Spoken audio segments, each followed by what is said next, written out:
below in the chat as well as in the description of this live stream. Check out Vantage. Now back to the show.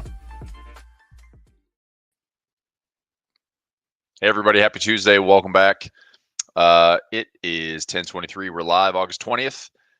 James just finished up a session. I'm going to run with the show for a little bit. So I do have a couple of trades that I wanted to discuss. If you were with us yesterday, let me grab this guy right here. So this is a trade that I took on Monday morning. I got filled on this right before I joined the session. I centered price around 55.60, and we were trading up in this level today. So real price is 56.03 live right now. We got up to the highs around 56.10, and I did already go ahead and take some profit. So I was in this trade for a 17.50 debit, and it was trading this morning for as high as $19.40. I got filled for $19.25.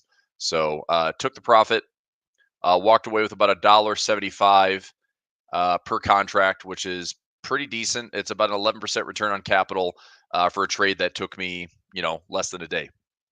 So I put the trade on yesterday, closed it out today. I only required about a 50 to 60 point move one way or the other. That's why I really like this trade. It gives me a decent chance to also ramp up profits. If I want to wait later in the week, I mean, if I want to sit here and deal with the volatility of FOMC minutes and PMI numbers on Thursday and Jackson Hole on Thursday and Friday, sure. I mean, the real price might get up here, the real price might drop and get down here. I have no idea.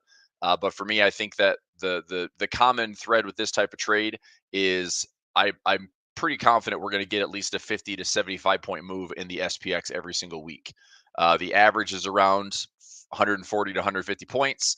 So one way or the other, we're going to see some movement. So I went ahead and took some profit on that this morning. So that's good.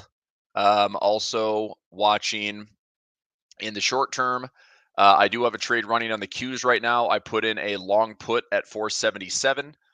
And that was up here when price opened near the highs. So it's showing a little bit of profit, but I'm going to let this gamma level just kind of play out for today, tomorrow. Perhaps today's price action is going to push a little bit lower. If that's the case, that would be ideal because my trade for about a $2 debit, I can calculate approximately what my profit will be if I go into my trade here.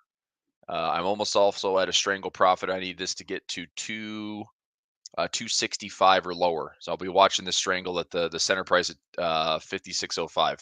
So if I go into the Qs, right here, the Qs 477 long put up about $35.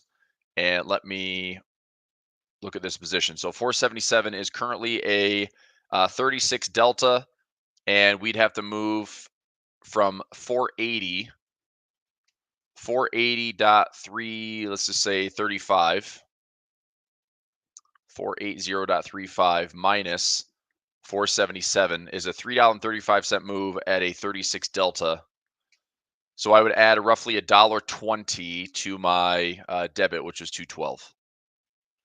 So conservatively, I should be able to see about a $3.32 credit, which gives me, $120, $130 per contract.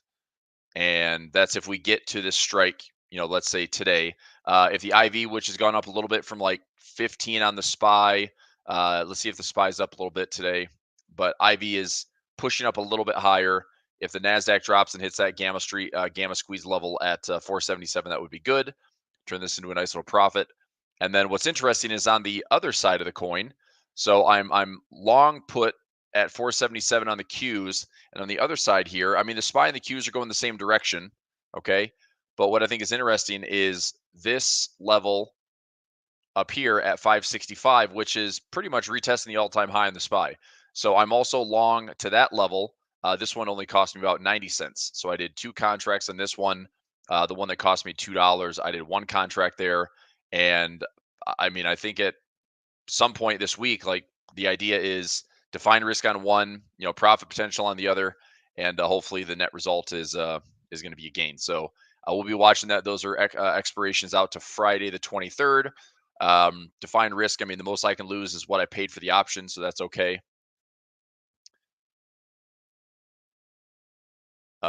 Cedric says, I'm 2 years going into trading. Every time I hear Chris talk about his positions, I still feel like a newbie.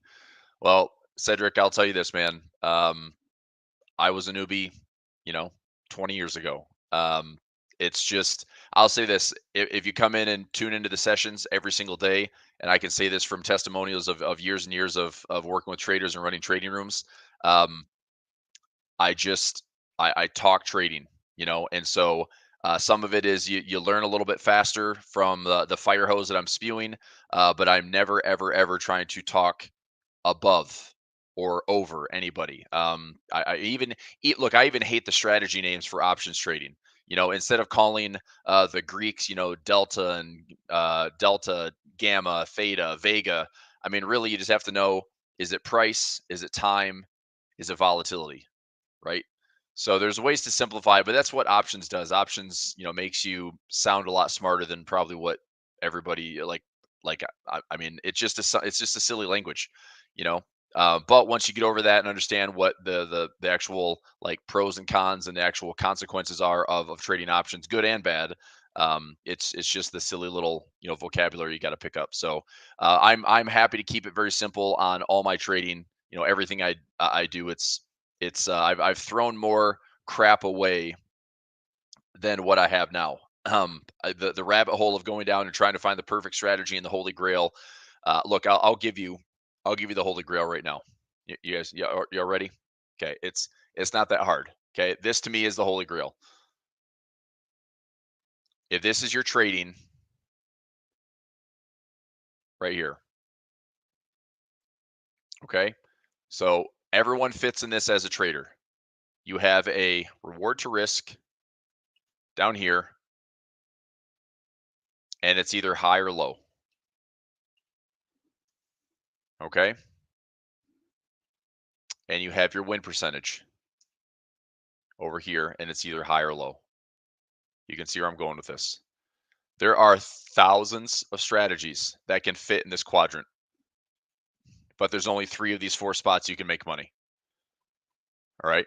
So I don't care what strategy you use, but if you have this strategy where, well, let's say this: swing traders.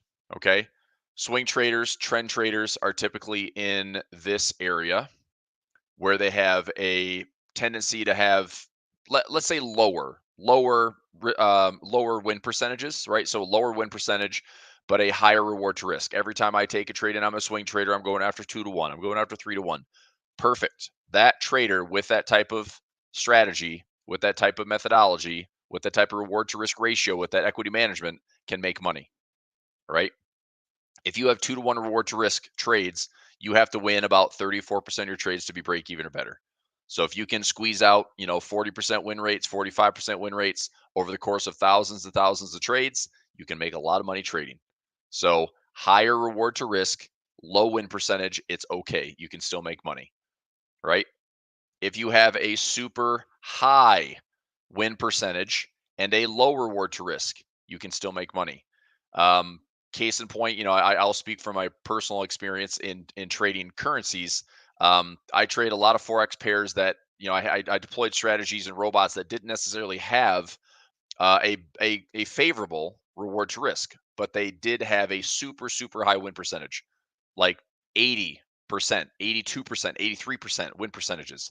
Now, what they also did is they would sit and they would manage drawdowns, right? So I might let a position that's not a favorable reward to risk. Maybe it draws down 1, 2, 3%, but then it still closes out for 0.5 or 1% gain. But I'm willing to take maybe a 2x drawdown, a 3x drawdown for my position that it takes profit, but I close out profit a high percentage of the time. Those strategies can also make a lot of money. Um, the only thing that makes me nervous about strategies like that is how aggressive your trade size gets, how large your drawdown gets. That has to be under control. If your drawdown is ever too large and you're on the cusp of one entry away or one flash crash away from blowing up your account, you're trading too big, you're over leveraging. But these strategies can make money. Does anybody have strategies like this? Okay. A lot of times for me, this is, I traded to a lot of pivots. One of my kind of lightning in a bottle, a couple years of trading was, would have been like 2012, 2013, 2014. I traded basically everything except for the yen, because the yen was a carry trade from 2012 to 2013 and change. We had, crazy weekend at that point. Um, But I traded a lot of commodity-based pairs, so like Aussie CAD, New Zealand CAD, Aussie, New Zealand, and I traded to a lot of pivots. And pivots were ridiculously good. They were hit so many times on daily levels, weekly levels, monthly levels. If a pivot was missed, I was constantly trading back to them, and that was one of my best years ever in trading. Where I was up like, I don't know, it was one of my biggest years, like a 500, 600% gain for my account. I mean, I was trading, it was like smaller personal account at the time, but just thought I could do no wrong. It was a great couple of years, but then I realized like I got a little cocky and a little confident, and I ended up nursing like a 20% drawdown. And that humbled me very quickly, where I fought my way through it, got myself back into a small gain. But that was exactly the strategy. I was willing to take a terrible reward to risk for a high win percentage because I maintained some group trades. So, and then Frank's coming in here. Let me finish one more thought here, Frank. So reward to risk, this is kind of, if I'm saying, if we got a holy grail of trading, it's probably right in here where you can blend the two.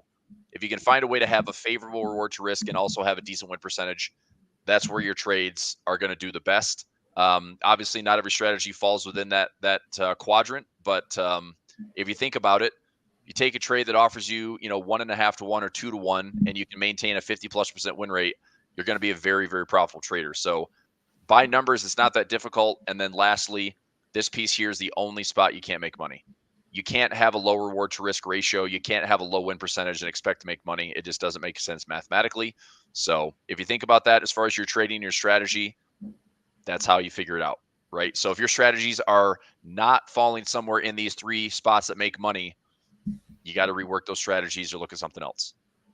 Okay. All right. Frank, what's up, dude? How are you, man? Pretty good. How are you? I am good. Today, I'm watching the dollar yen. Dollar yen. Okay. Well, I told you earlier, but I think to me this is the main fear gauge.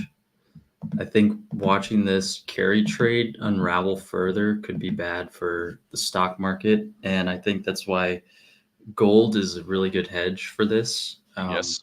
I've been trying to get in gold. I wish I didn't get out of it, but I try to get back in. It keeps hitting new highs.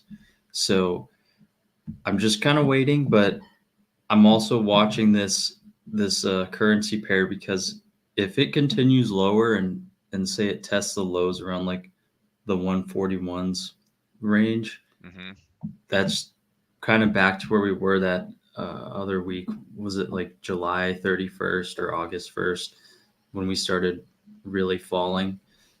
So I'm wondering if this aggressive rebound in the stock market is just another setup. We did break above that 50-day moving average. It was a double bottom and a previous top. And we broke above that. We're in the middle of that between the 50-day and 20,100s on the NAS. So we're kind of just hovering in between support and resistance right now. The close above was a good confirmation, or helped confirm that maybe we are going to test the highs again. But seeing dollar yen continue to slip is something that's mildly concerning. There's no news today, so I'm not really sure if we're going to get much of a move. But come Thursday, Friday, we're going to have PMI numbers. We're highly sensitive to unemployment claims. That comes in lower. I'd imagine it would be a volatile day because we've seen some heavy moves on jobless claim beats. So I still think now that we've broken above, we're gonna try to retest the highs. Today just may be a slight pullback, but I don't know. I'm still kind of bullish now that we've done this on a technical level. So you're kind of bullish on indexes still, trying to get to all-time highs. I mean, 565 is the SPY high. How about the Nasdaq? Nasdaq clearly has more room to gain as far as getting back to the highs. We'd have to have another 5% rally to the upside. Where yesterday I posted a video. We were within about 1% of the all-time highs in the S&P. So I mean, Russell is fading a little bit today.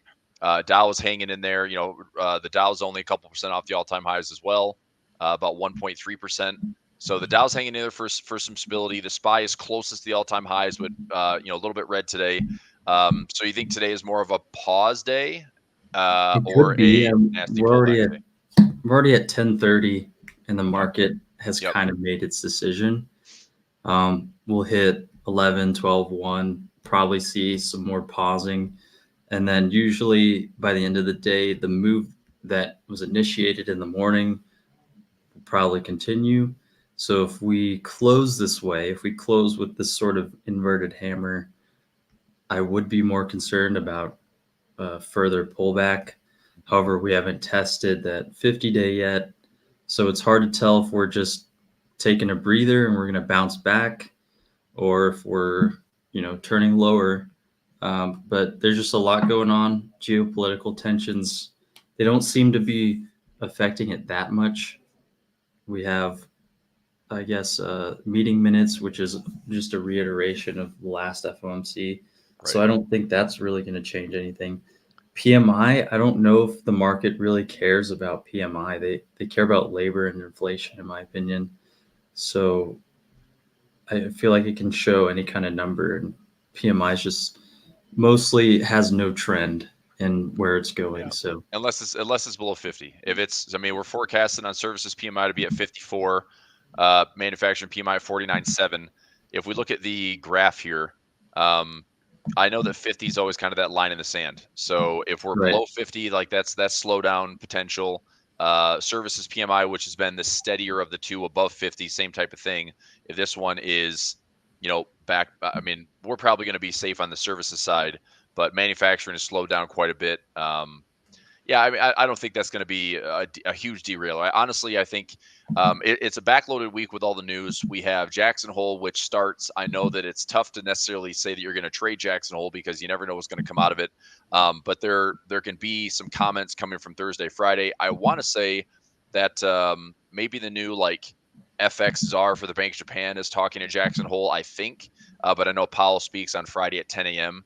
So we will see. I mean, it could be this is part of the reason I closed out on my little 8-legged trade, is because I don't want to have to be waiting for Thursday, Friday price action for me to be winning or losing trades. If I've got early trades where the news might be backloaded this week, but I'm front running, or not front running, I think that's an illegal term.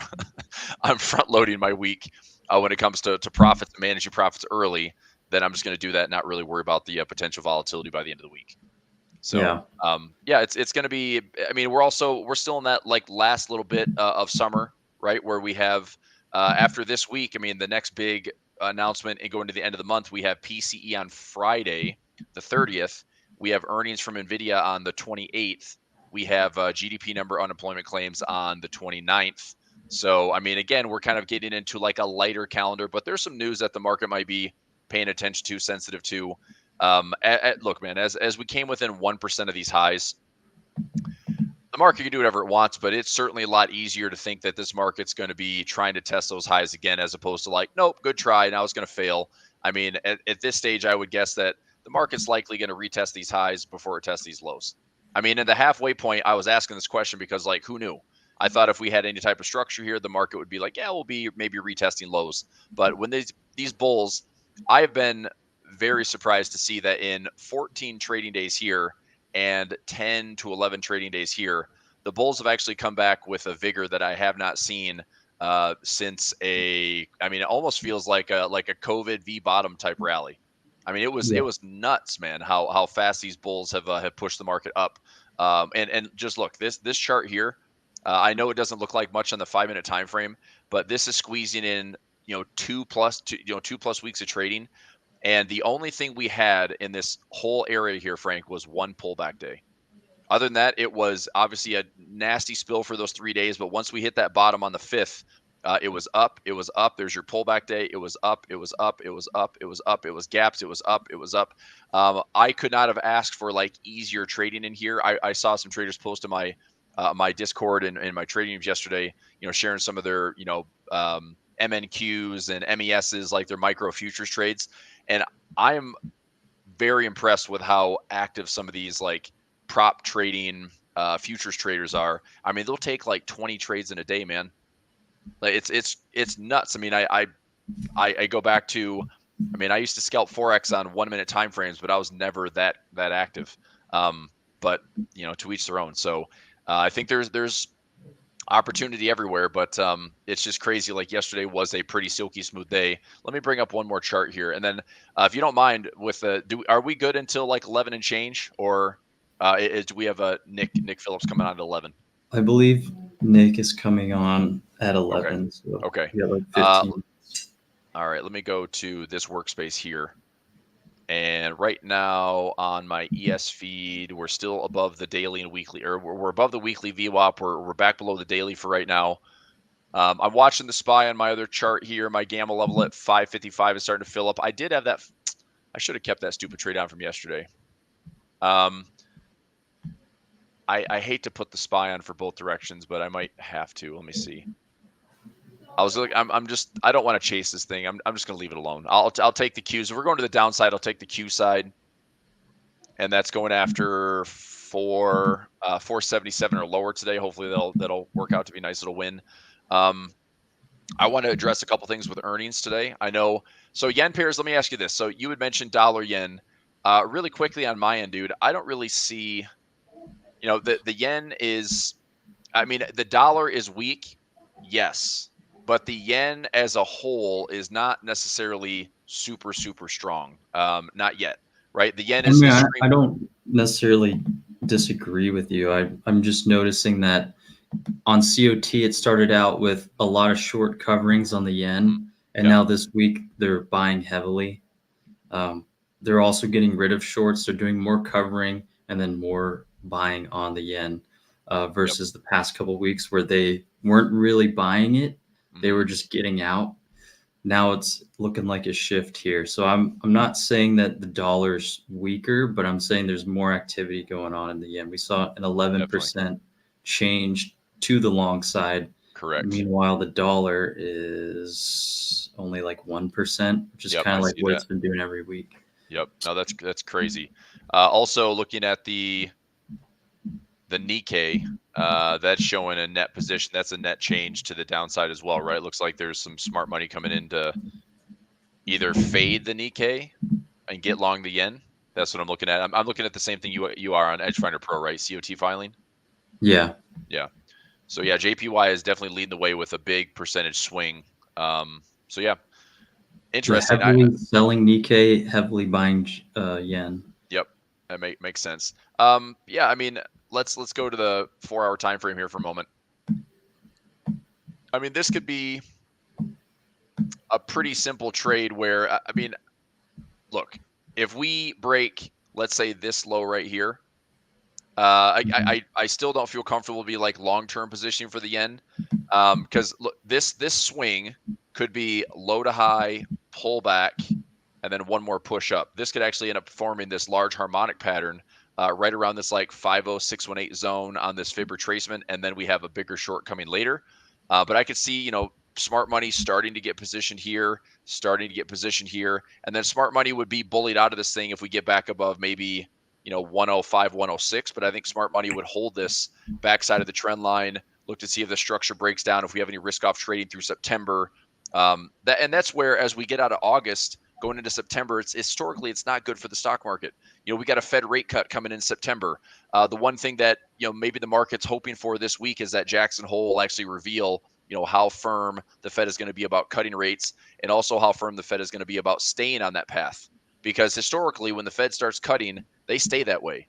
And so this is one Fed regime where if they want to make sure that inflation is more permanently extinguished, I don't think they can just say, once we start cutting September, we're going to cut every month or every FOMC for the next 10 meetings.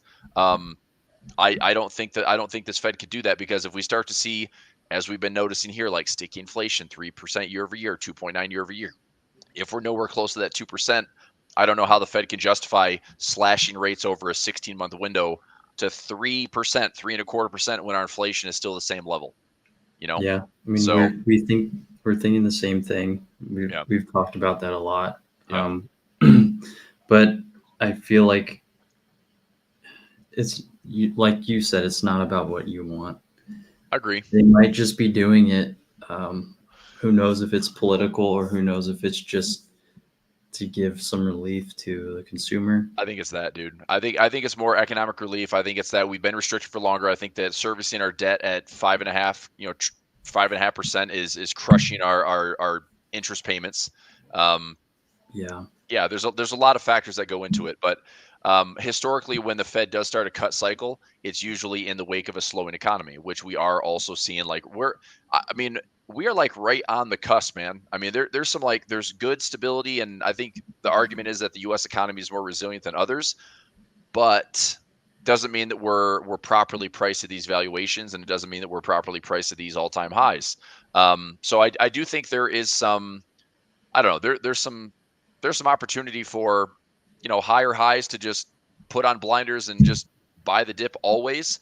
And there's some opportunity for the market to have another vol event, because we have had a record-breaking vol crush that the market's never seen before, and that just happened in the last couple weeks.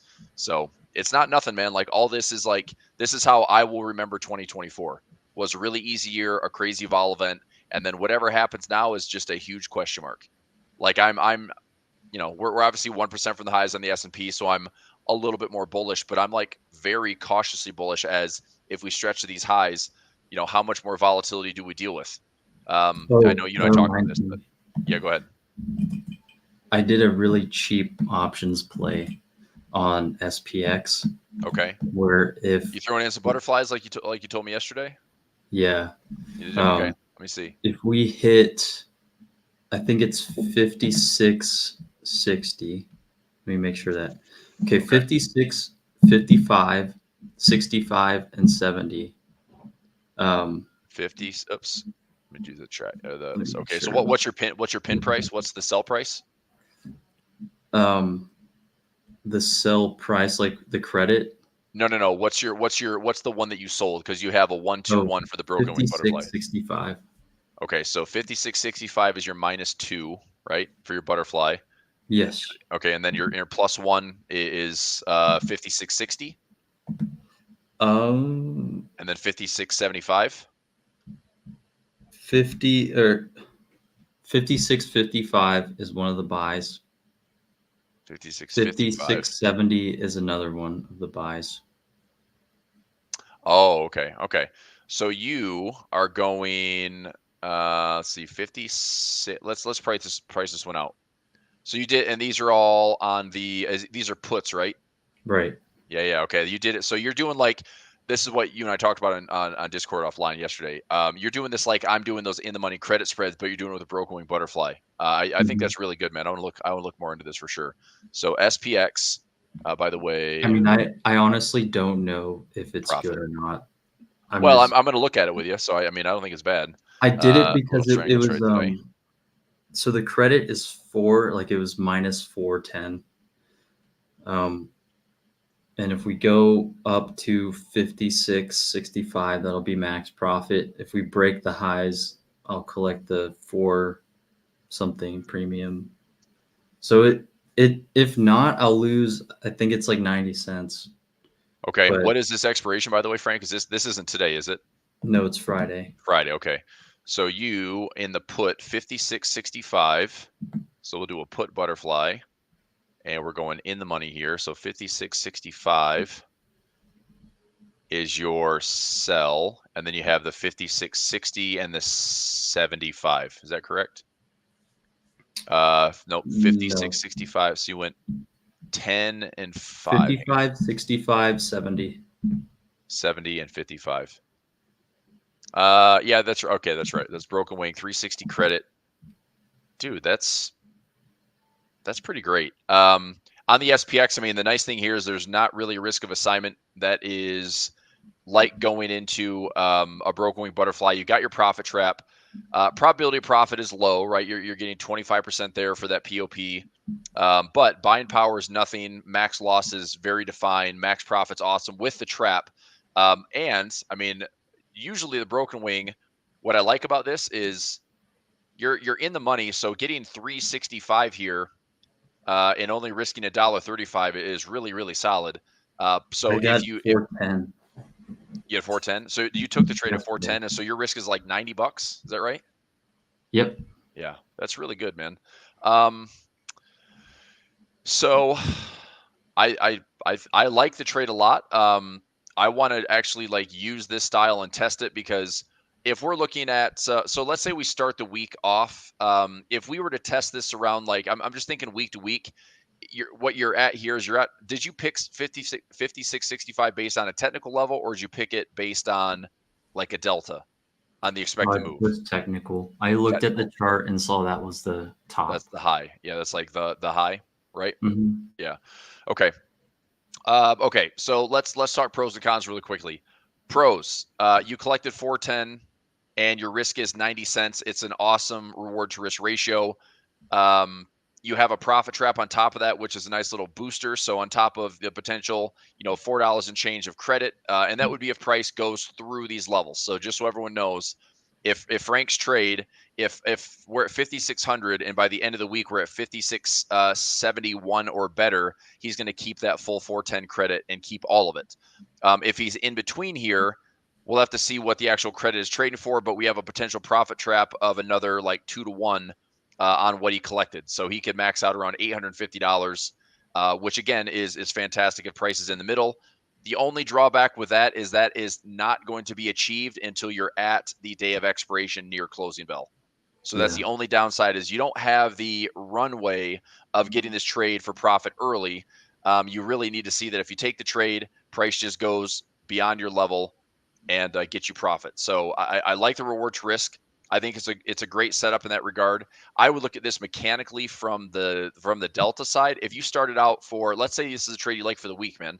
If you like this trade for the week, if I went to like a 30 delta, okay, so I need to draw a triangle. So a 30 delta on the upside. So if I did I'm trying to think what this would be for the put side. You'd be trading like probably I guess it'd be maybe a 70 delta in the money put, because what we have to look for is like, what is that like one standard deviation move? That's about 68%, right? So if we get beyond that, if we go beyond a standard deviation to the upside, then anything at like a 70 delta, so I need 70 delta, not 30. Anything at the 70 delta is the in the money side on the puts that would get you paid. So if I know that Tacey's rolling out like a phase 2 of their look back program. This is something I would like to test and go in and do like a mechanical, let's say every week. Okay, every week or every like 30 days, you do a 70 delta broken wing butterfly and just go after your credit. Try to collect, maybe 70% of the credit. If it's a $5 spread, you try to collect 70% of that or better. In your case, you're getting like 80% of it. But I'm just interested how the thing like closes on its own without having to micromanage it, without having to manage it early. How does it close on its own? Because all you need here, Frank, is you need about 30% of these to be winners, and you'll make a lot of money, right? Yeah. POP is 25, but if you end up walking away with 35% profit, and all that means is I have statistics here that the call side, you know how Tasty typically does like their 16 delta strangles, that's like their bread and butter. Their 16 delta strangles get tested like 32 to 35% of the time, which means that the market is it's on average going to test the call side more often than the put side. And Okay. so if you're in the money with those puts, that's a benefit to your trade. That's my point. Because Sure. if you think about this, if price is right here and you have a call and you have a put and it's a strangle, if the call side gets tested, well, what you're doing is you're flipping that and saying, well, I'm just going to do a broke wing butterfly on the put side, and that actually gets paid out. Well, you That's know a what's good really great is what's that that? you take this on the call side. So if you're selling these broken wing butterflies, Yep. you don't have to go as far out as I did to collect that same amount of reward to risk. So you can So be let's go. you can be closer to price than I had to be further from price Okay. because So if we did a calls are more expensive, I guess. okay, so let's do. So you're doing an in the money butterfly calls, like a broke wing butterfly call spread. Um, I'm just gonna go. Here's what I'm gonna do. I'm gonna go out to the 22nd so I can get rid of the trades I have on the 23rd for right now. Let's go down to this expected move, which is right around that like I said, 70 75 delta. So let's move this up here. and let's pin this thing around the 75 delta. Okay, we'll pin it around 75, and we will go this way and this way. That's showing a debit right now. That's weird. I did this backwards? There we go. Okay, there's my call side. Okay, so I just had this showing $4 a second ago. These spreads are pretty wide, but I don't know. I'm probably about, I guess when you first took the trade, you took this trade today or yesterday? Yesterday. Yesterday. Will you do me a favor when you look at this trade again? Will you look to see, well, I know you did it based on the technicals at 56.65, but will you look to see what your delta is when you take that trade? Because right now the delta is probably deeper, like it's probably a 80 or 90 delta right now. But when you took the trade, I was wondering if it was right around that 70. Because if that's the case, like I said, I think we can build out a little mechanical testing on doing like a 70 delta, because that's in the money enough. You could hopefully collect about 70% of the premium, 75% of the premium. But yeah, I do this right now. 370 credit. I would like to say I like anything at 70%, right? So if we have 70% of a $5 spread, 0.7 times 5, you're looking at 350 or better on the credit side would be acceptable. The higher that credit is, the less risk you have. You're just going to lower the percentage of profit. If we kept it around 70% of the premium, we're going to average about a 30% probability of profit. So yeah, it's not a bad trade. I just, what I don't know is, if we took both of those trades, right? If you have the broken wing call butterfly here, and then the broken wing put butterfly here, if price stays in the middle, your risk is about a dollar on each side, or maybe $1.25 on each side, which means you can have a max loss. What's nice is if price goes one way or the other and surpasses that, you take the loss, you take the win. Let's say you make $4 on one side, Frank, and that's your winner. So you lose $1. Let's say you lose $1, whatever, $1 to $1.50. I mean, you walk away with profit. If you win one, lose one, you walk away with profit. If you win one with a profit trap, that's essentially like a multiplier of 2, which the delta was 2. The delta was 2? Like, 2%. So like a 90 some delta, then you probably took like a 90 some delta. Yeah. Okay. Okay. So it's not a good trade, but I figured that the rate we were going in the past couple of weeks, we were catching up to the all-time highs. So if we do end up doing that, I can see it being done in the next few days, or I'm giving the rest of the week for it to do that. And it's still unlikely, but just look at each day. If we have a few more days of those green candles, Monday and Friday, we'll be there. So yeah, I mean, this whole stretch here, man, between the gaps and the trends, we had several days where we had 1.5 to 2+% pushes. Some of our big days here, like this was touted as one of the best days since 2022. This is also a really solid gain day. This one with gap plus candle, that was like a 3+% day. This one with gap plus candle, that's a huge run to the upside. I mean, we've had 1 to 3% gains in these markets when you combine the close of the previous day to a gap open and a push on the same day. That stretch is very bullish. So yeah, I mean, this today is going to be, so we're going to be 9 of 12, right? 9 bullish candles I mean, if we stay red today, we're going to be 9 of 12, which is totally fine. I mean, that's still pretty darn bullish. It would make sense. We have a bit of a pullback. One thing I'm looking at right now is we still have a gap right here. We have all-time highs, and we have a gap right here. If we're going to stall or pause, the market still has to make up its mind. There's an opportunity to get to the all-time highs, or there's an opportunity to fall into the gap and rebalance a little bit. I'm not here to pick a direction. I'm here just to see how it plays out. Hopefully position both ways. But Frank, exactly what you're talking about is a good trade, man. I'm going to spend more time on that because like I said, I like it where, maybe it's once a week. Maybe it's if it's delta, if it's mechanically a delta based trade, then maybe I can do it like every 30 to 45 days. That way you can collect more credit up front. But again, you deal with like the time factor. But if the market is, extra bullish or extra bearish, you want one of those to be a winner, right? Like the nice thing about the SPX is you're not taking any assignment. I might actually look at the same thing on the ES side. Maybe I do the same thing on ES and trade the futures, and that's also a more like liquid feed. So I don't know if we have to go here. Maybe. Well, Nick Phillips did not get in here yet, so I don't think we need to go.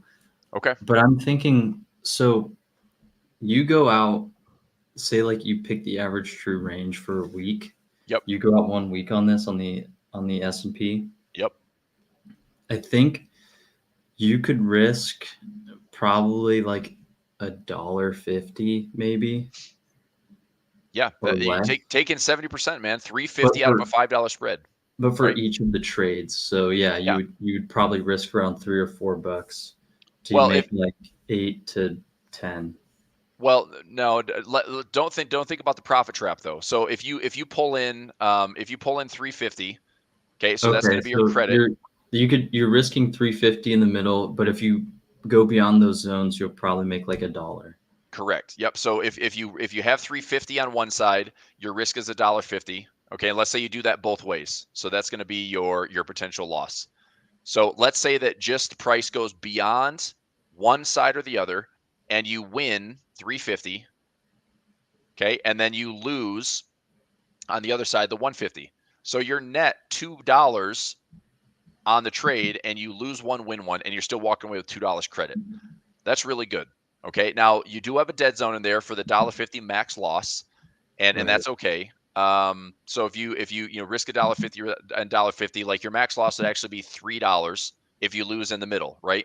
You've got the call side here, the put side here. If price goes nowhere, you are going to risk $3 total.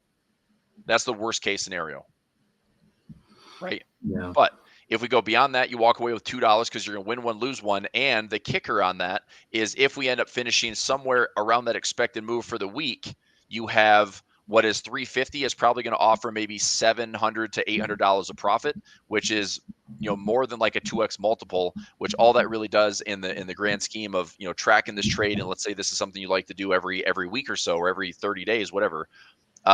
Anytime that you would land that like profit trap would just give you like 2 to 3 weeks of extra profit, and it just like helps pad that bottom line even more. So I really do like the mechanics of the trade. I just think that maybe the wise way to do it is what we're talking about, which is as we look out for the week and we go, okay, 150 points. Well, if we're starting here, let's just say today is Monday and we're at 55.94. Well, if I go out about 150 points, I put in on the downside, this would be my broken wing call spread. And on the upside, this would be my broken wing put spread. It's the same thing as taking an in the money bull put spread up here, or an in the money bear call spread down here. It's the same thing that I do with my my earnings plays when I don't want to overpay for the vol. If I don't want to overpay for volatility, I'll just do a credit spread and see if the market hits those expected moves. The nice thing is, again, I'll go back to if I do the in the money credit spreads and price is up here, right? If I get the in the money credit spreads, I can close out those trades like the day after earnings, the day before earnings. I don't have to wait until closing bell or expiration.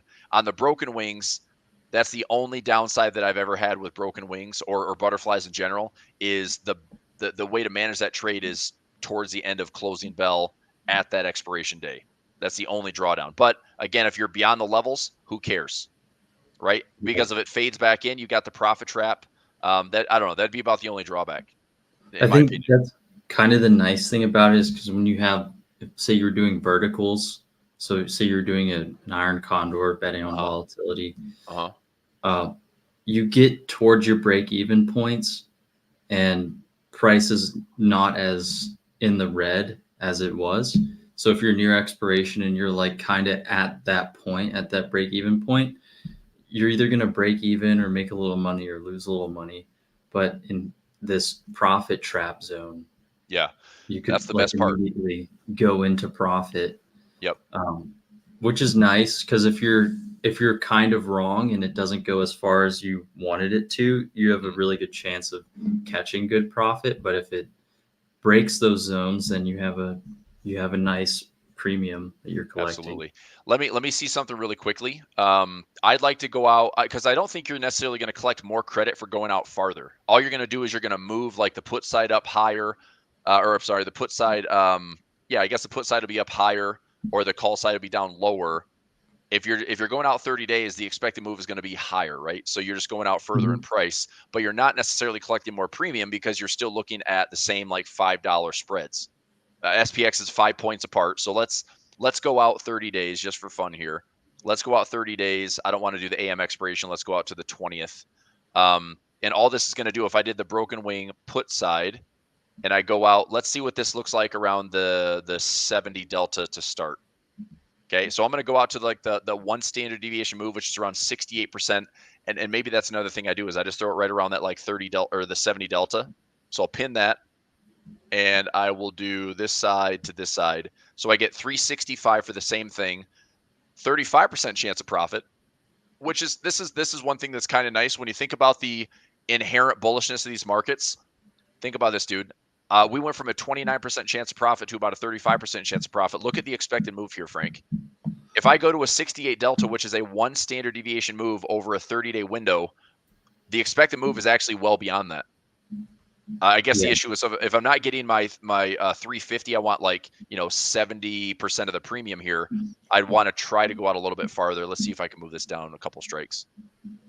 Okay, so if I went one strike further, I'm getting 350 to 375. Like, dude, that's pretty freaking perfect actually. So Frank, you've put in a light bulb in my brain today. I'm going to look into this a lot more. So if anyone is curious, like what we're even talking about here, basically what this is price is in the middle. Okay. Let's say price is right here. Just have a little teaching moment here. So price is here. And if price goes higher, all right, or price goes lower, the position that Frank is talking about is he's putting on a broken wing butterfly, which is again silly strategy name for a pretty awesome trade, but you're using puts, and so this is in the money, and so you should try to collect about 70% of the available credit. So if it's a $5 spread, you're trying to collect 350 credit or more.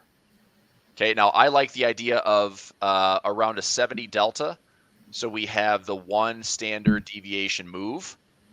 And on the put side, and this is another thing too, is if you want to trade both sides of it, you can, because obviously that tees you up for if we have a down week, the call side takes care of itself.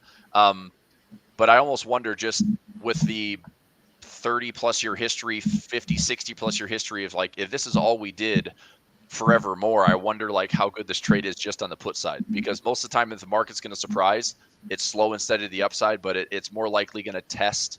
And this goes back to like the Tasty studies that I've looked at.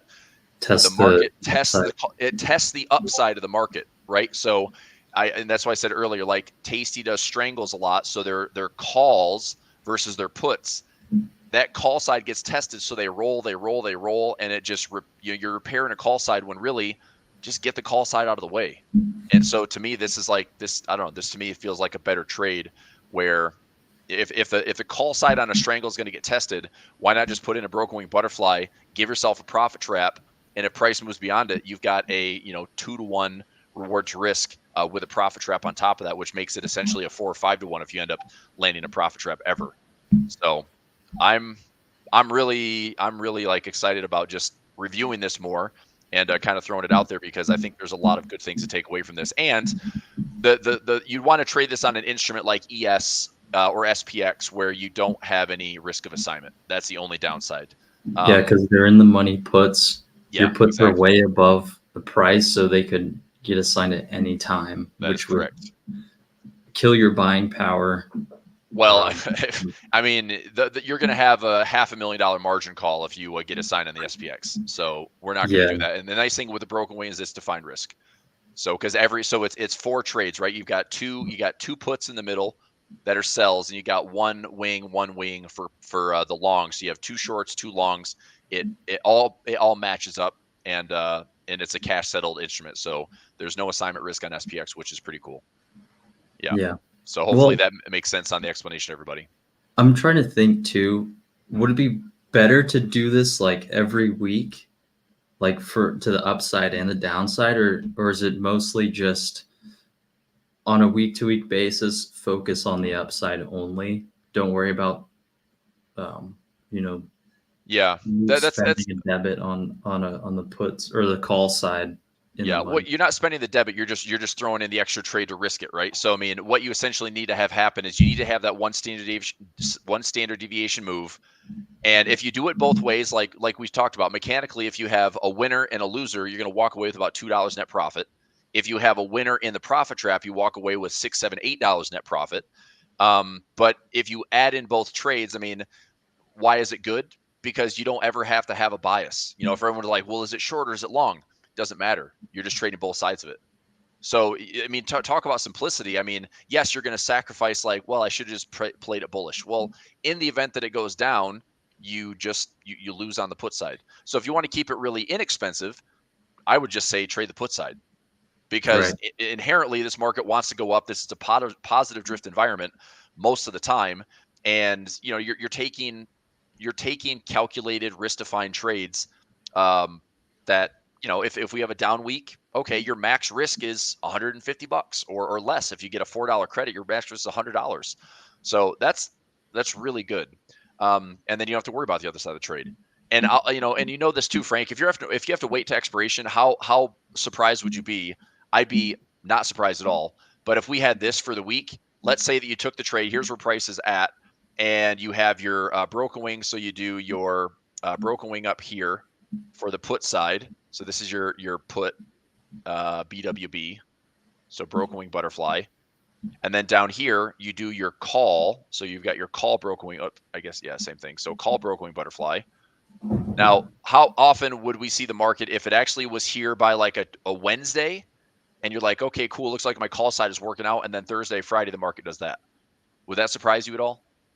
No, No. but I think by Wednesday, if it was down there, you'd probably be in a lot of profit because I'm seeing my value of this option right now is swinging like crazy. So it'll be like, I have 410 credit. Okay. Right now it's at 430, but like a minute ago when I refreshed it was at like 390. So if we're basically at that target, I think it's going to be worth, I would say like 3 or less if you paid 410 for this, and then the spreads would be a little wide, but I think you Yeah. could still get out. And yeah, if we were testing the downside, I'd probably be more quick to get out than I would to the long side. So if we tested, say we hit the all-time highs today, I would Yep. probably stay in. If we hit the all-time highs, you'd stay in. Okay. So I think that because of the nature of the butterfly trade, I have rarely seen the big prop, like especially the trap part, right? Like the broken wing is constructed like this. If price is here and you have it constructed where you have your credit on the put side, right? So this would be Mhm. your trade. So Frank collected $4 right here, and he has about an $8 potential profit trap, and then he's risking $1 here. So Frank, I don't think that if it was all-time highs today, I don't think you're actually going to see credit. I think you're just going to see it's going to be trading for I don't know, Like man. I mean, zero. well, Or, I think you're still going to see like maybe a 350 to $3 debit that you can't necessarily take profits super early on these broken wings, and especially if you're only going out 5 days, if it's a Monday to Friday. But this idea, like, this is a new trade for me. So I think for me, it's worth the testing. I think it's worth the live. I'll place a couple live trades on this. I don't care for me, because if it works, like, I want to see how the mechanics play out. Where if we are noticing in real time that we were at our profit trap by Wednesday, but my butterfly trade wasn't showing that extra credit. If we were beyond that, but it's still showing like a $4 debit, then it goes back to what I said earlier. My only hesitation is this trade is best managed at the end of the day at expiration. Like that's when this thing is going to be optimum profit, max profit in the trap zone, full profit on the credit. If you're in this zone, you're going to have to manage the trade by yourself. If it's beyond that, it can just expire worthless and keep your profit, you know? Yeah. So actually I did that backwards. If we're doing the in the monies, then that's going to be, you've got your risk here, you got your peak, and then there's your tail credit. So your $4 is actually out here. This is your $8. And then this is your dollar risk. And this is where real price is at right now. So if price goes up and it has to go beyond, right? Beyond, you just keep your $4, but your risk is small if price just stays where it is, right? Because you pin this thing at all-time highs. So you need that to be your trap. That would have to be by this Friday that we'd be close to that 56.65. So Right. I think this trade is, dude, I think this trade's awesome. I really do. I want to get my hands on some. The other thing is, as I've talked to Tasty support team, I know they're rolling out their second phase of look back, and so it should be way more robust with some futures options. And zero DT is a big reason they're doing the big phase 2. But also, I can get real tick data using Thinkorswim's on-demand application. So if you go Thinkorswim, they have an on-demand, which gives you go look back at any price point you want anytime, and I could actually take this trade, place it on a Monday, and then fast forward and see how it traded through the week. So Nice. it's a little bit more cumbersome and time consuming, but I think that's a good way to at least see how this thing plays out mechanically. Yeah. So yeah, I love it, dude. I'm interested to see the results because I really have no idea. I feel like if it's on Webull, they could close me out of the trade at any point if they wanted to. So I don't really know. That wouldn't be fun. That would not be fun. I don't know what I'm getting into. Okay. So yeah, let me do all the work for you. I'll figure it out. I think I'll use Thinkorswim right now since I can place the trades, put them at the levels that I want, base it on the expected move, and then see how I'll go like kind of day by day, and you can kind of fast forward through the time, but they give you like real tick price feeds for every single week. So I think that'd be a cool trade, man. And we'll mess around with it. So if we got a little bit more time, is there any earnings? I was going to say any earnings play that you're interested in? I do think so. We've had some pretty big moves. So Toll Brothers today after market, Target, Macy's. I want to look at those. Target's had a pretty big run, or a Target has had some good volatility in the past, and I do think that we said this on Monday morning that retail is going to be a big focus this week. So we have homes with Toll Brothers, we have retail, with, also with TJX. That's TJ Maxx. Which has been doing okay. We're actually not that far off the highs with TJ Maxx. Peloton, I mean, I just think that was a COVID freaking meme stock that became hey, it's going to be everyone has a Peloton in their house, and now they're pretty much giving them away for free. And then wholesale is BJ's wholesale on Thursday. But if I'm looking at this just at a glance, I think Target might be the best one to look at for a potential earnings play. So Target's trading at 143. Look at the last earnings print that we had. So that one was a miss in earnings, but a beat in revenue. But this thing jumped from 155 down to 140.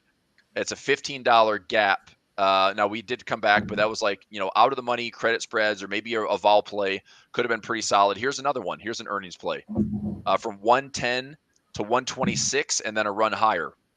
So two things that I need to see for the trade.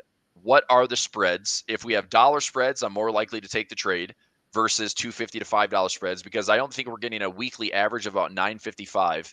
And if I go to Option Slam for a second and I see what the average percentage is, let's see what the mean is for the last 10 earnings. 12.5%. So we have 7, 12, 13, 16, 13, 7, 8, 8, 10. Those numbers are all over the place, man. 12.5% out of 143. Let's see. So we expect the weekly trading range to be about $10. 143.32 times 12.57.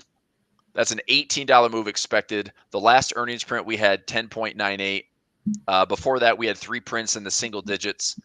So I think, I don't know, man. First, let's check the spreads. Let's just say we go 10%. I'll throw a number out there. Conservatively 10%. The average is 12.5. So let's see if 10% is doable with post earnings. So how often have we gone, and this is on Wednesday before market, and so maybe I'd have to do an expiration. Yeah, Wednesday before market. So I'd probably not do the expiration on Friday of the 23rd. I might have to go an extra week, but let's take a look at that. So let's go target. How many times have we hit at least 10% here, Frank? Did not hit 10%. Did hit 10%. Did hit 10%. Did not. Did not. Did not. Did not. Did. Not looking great.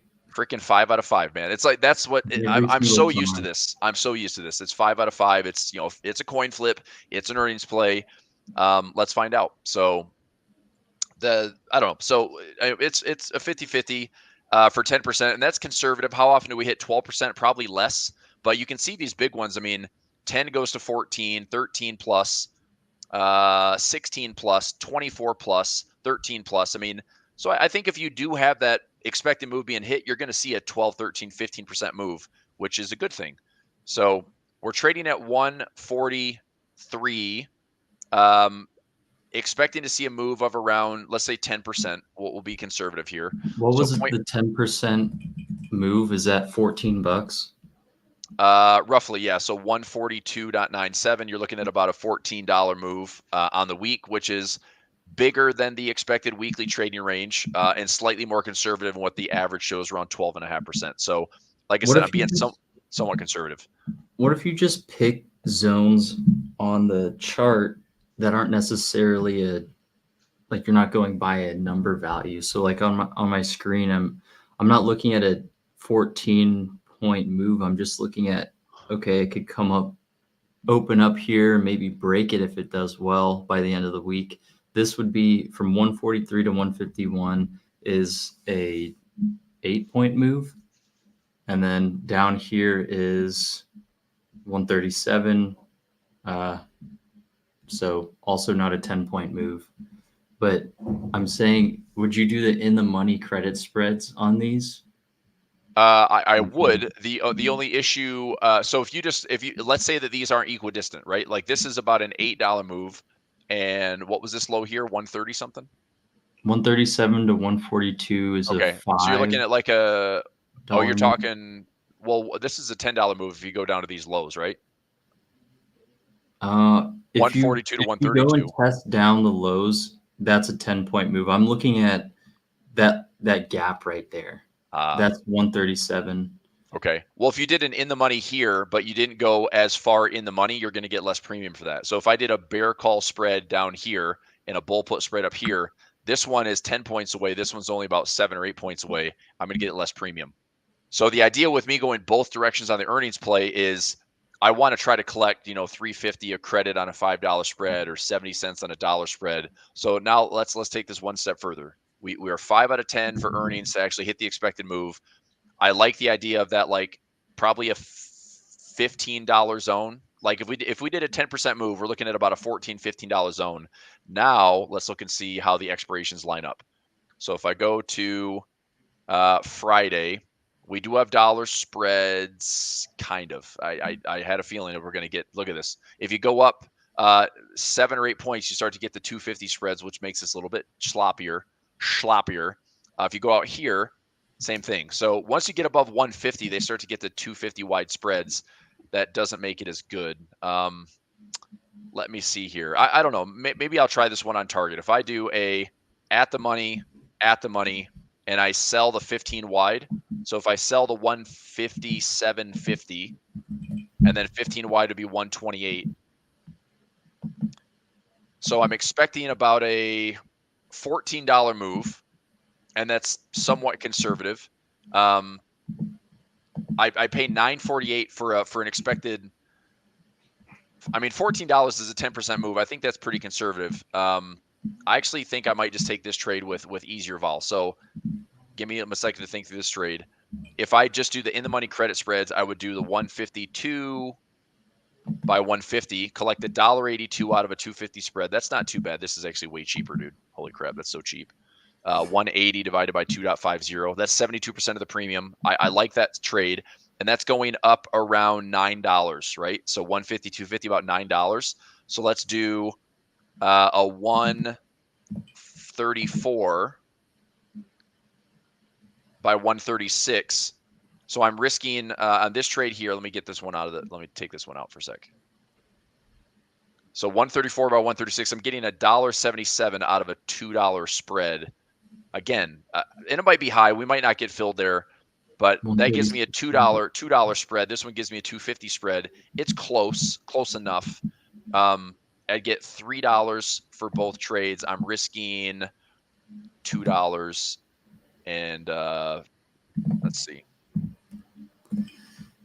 You know, if you do that broken wing butterfly with the calls, or where are you looking till next week or this week? If I went out to next, I mean, if I went to this week, we'd have to have like the instant reaction, which I'm okay with. I mean, either way, like it's the same strike either way. So if I want to go just to this week, I guess if I go to next week though, like the premiums might be a little bit better. I do run the risk of a big move one way or the other. If I do credit spreads, I run the risk of assignment. If I do a broken wing, there might still be an assignment leg as well. Like it might assign me, one of the short puts. That's true. Especially if we have a downward move, I can get. I mean, it's not a big deal, but I can't necessarily repair the trade the same way in a broken wing as I could a credit spread. Like I'd have to take a portion of the broken wing and like parcel it out and say, okay, I'll take a loss here, take a credit on the long call or the long put, I guess. It'd be a little bit nastier if I got assigned. So let me think about this. So if I went out to this Friday instead, so we get like the instant reaction, I do the 152. So I can still get $1.80, $1.85 for that trade. I'm actually really happy with that one. And then go $9, so the 134. So I get $3.35. And again, what I like about this trade is if you look at the expected move, this is about a 1041 expected move in the Tasty platform. If it goes beyond that, if we're getting $3.31 for a max risk of about $1.70, so let's say on one side I win. Okay, I'm going to win about $1.85, and on the other side, so that loss is going to be about 65 cents. Okay, and then the other side I pull in about $1.70, and I risk about 30 cents because it's a $2 spread. So if I win on one side, I'm going to look at if I win here and I lose here, I walk away with $1.50. If I win here, lose here, I mean, if I want to wait to expiration, I walk away with probably $1.10 to $1.30 of net profit. Not a bad trade. Yeah, not a bad trade. Let me see if this will fill. There you go. Retail educators. All right, price action. Let's try to get it. I'm going to try to get 325 in this, Frank. The spread's getting pretty wide. Let me see if I get 325. 325. Let's go. All right, I'm gonna try to get this in my account. So 325, not filling. Well, 325 is too high. I'm showing a mid here at 280. I'm not taking the trade for that. So 325. Ugh, well, that just got a little bit more complicated. All right, let's try this from a different angle. I'm gonna try the broken wing. I have an idea. Okay, I was gonna try the broken wing around that 150. Yeah, do the broken wing on the call side at 141. Sell the 2 calls at 142. Buy 1 call at 144. Okay, so it's a broken wing. What do you want the sell price to be? Buy 1 call at 141. Okay. And then sell 2 at 142. Okay. And then the last leg is 144. Okay. That's so 50 cents. Yep. The other way, if you were to do this exact same thing, but on the put side, where one of the legs is in the money or out of the money, it's also around 40 or 50 cents. Okay. And if price barely moves, you make the max. Yeah, price barely moves. You max. Now, do you max out on both of these? Because you'd have like the trap on both? If it doesn't move at all, like if it stays at that dollar, yeah, you'll lose everything. But if you Well, if you, I would almost consider this. If you pin it, let me do this on. So if I'm gonna freeze this one for a second. So let's put these here. So if I do a put butterfly, fudge. So call butterfly. We did the 141, the 142, and the 144. Let me write that down. All right. So we do a +1 at 141, -2 at 142, and +1 at 144. Okay. And then on the put side, I'm sending you the setup just so I don't forget. Yep. So I can just look at it. But so what I got on the put side, which was, one leg is out of the money. The two others are in. That's 50 cents credit. The call side, which is the downside in this case, is 45 cents. So the max loss was $58 on one contract, and then $48 on the other contract. So about $1 and some change, I guess. Right. But if you win one side, but if you the likelihood of this trade is you win one and lose one, you're not making enough, right? If you do this, you're going to make about 50 cents on one while you're also risking 50 cents on the other. So if price makes a move with earnings, it's going to cancel out. Yeah. So what I was looking at is if you want to do it this way with the profit trap in the middle, one profit trap kind of pays for the other, where you can risk your 50 cents on one, walk away with $1.50 on the other. But I don't think it works. I think if you have to do the broken wings, we'd have to go in the money on both sides and try to, give yourself a hole in the middle. Which is always that trade-off with options is there's never an option trades that I've looked at where I'm like, this is the greatest thing ever, because there's always a trade-off. So I think we're onto something like with the in the money stuff that we can play around with. But if it cancels out or there's a gap in the middle and there's still risk in the trade, like that's always what options end up being, is like, it just shows you're kind of priced for efficiency, and you're just looking to see if you get a slight edge in price and probability and that's also why, when you looked at the chart, I didn't just subjectively say like, well, I think it can go here and go here. Those would be logical, technical levels.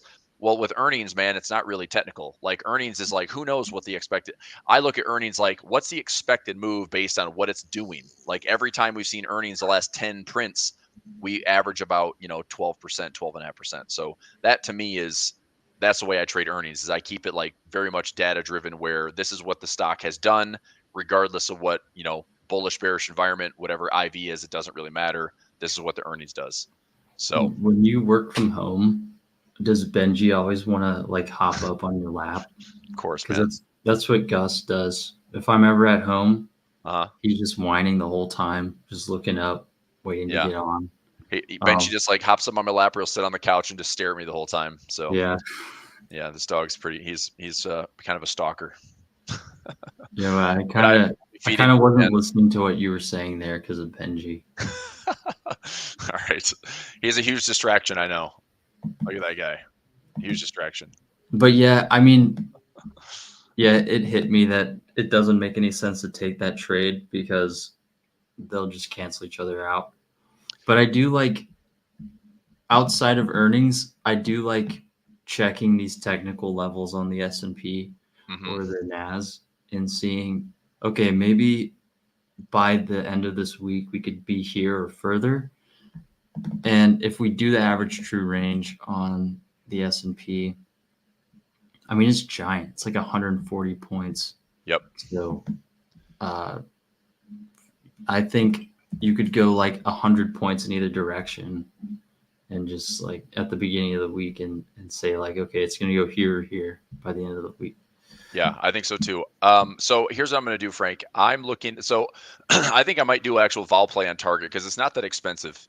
If I did a 144 long and I sell the 155, I do a 142 long and I sell the 142 or 132, I'd pay $7 for what's expected to be a 1050 move. If I go a little bit wider, that's okay. But I think this is fair for it's a Wednesday So it's tomorrow morning for earnings, and then I'll manage this by Friday. If we see a big ridiculous move, I mean, the sell side of the option trade might hurt a little bit. If I go a little bit wider, let's go 44 to 55. If I went a little bit wider, I give myself another, that's $13.50 of upside.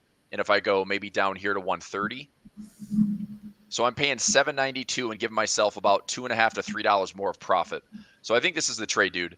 We got 10.58 expected move. I calculated even a 10% move conservatively gets us at $14. I'm going to try to get myself, from a 7. I'm going to get filled for $7.95. I'm going to take this trade. $7.95. We're going for everybody here, so we're going to get some target action. Oh, don't not fill me, you jerks. $7.95. Hopefully, I get filled for less than $8. Hopefully, less than $8. Filled at $7.96. Okay, that's not bad. All right, so let me get these in all the accounts. All right, I think I'm just gonna have to bump it up a couple cents more. So 96, 97 filled. All right, here we go. There we go. So if price were to open up lower beyond your target, okay, or just I guess it's at your target, would you just close out immediately? Yep, pretty much. Let me make sure I'm just seeing where I'm getting filled at here. So that one's filled. But if it was above price at your target, would you get out immediately as well? Yeah, most likely I'm looking at it this way. I'm in for, $8 or so. And if I get, I'm just going to look at my profit targets. If I'm up 15% return on capital, 25% return on capital, I'm just going to take the profit. So if I turn an $8 debit into a $9 or $10 credit, I'm just going to take the profit. Okay. So nothing. I mean, I know that I can max out, and that's the nice thing is I'm giving myself a little bit more upside, and I can max out at like 12. So I can max out on the upside at $13.50 by expiration. I can max out on the downside around $12. So I mean, if I'm getting this trade, let me track this. So I'm in for $7.97. We'll talk about it tomorrow. I mean, earnings is tomorrow morning. I can manage the trade whenever I want to, but if we have a big move through the expected levels, if we're up above 157 or we're down below 130, I'm probably going to take the profit and I should be seeing it trade for like, I'm assuming like $9.50 or $10 of credit. And if that's the case, I'll take the profit. I'm good with that. So little trade. Palo Alto? I did. Yep, like crazy. It did or did not? It did. It did? Okay, well, let me take a look at it before we go. All right, so TGT earnings play.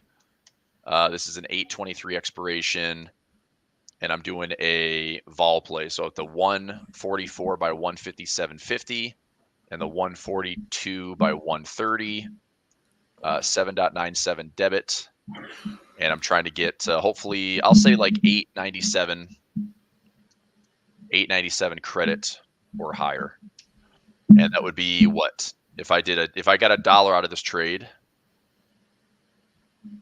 gives me 12.5% profit. So I mean, I like 15 and 25% take profits. If those get hit, I'll just take profit and take it. What did PANW do? It's up 8% today. Oh, heck yeah, dude. All right, let's go to that. So PANW, and I do have some positions here. Let's go. I think I got this in everyone's account. PANW is a credit spread trade. So my 1, 2, 3, 4. I got in for a 710 credit, and right now it is showing a 570 debit. I can take the profit at I'm going to close it out for. See if I get like 550 or less. Not filling. So I'm going to take the profit in this one. Let's go 575. That's about $1.40. Son of a gun. The spread's pretty wide. 585. You piece of crap. All right, I'm just going to play around with the prices, but yeah, that's a big move. That's what I needed. Yeah, I can't. All right. It's hard to tell what's going on your screen. All right. but you're just trying to get filled. I'm trying to get What- filled. So what I was got it filled at? for I got filled for a 710 credit. And I'm trying to get filled for a debit to make the dollars. The mid price is 560 right now. So I'm just going to cancel that trade. Let's see where we're at. So right now we're trading at 373. My bull put spread is at 365. So I'm still like $8 above current price.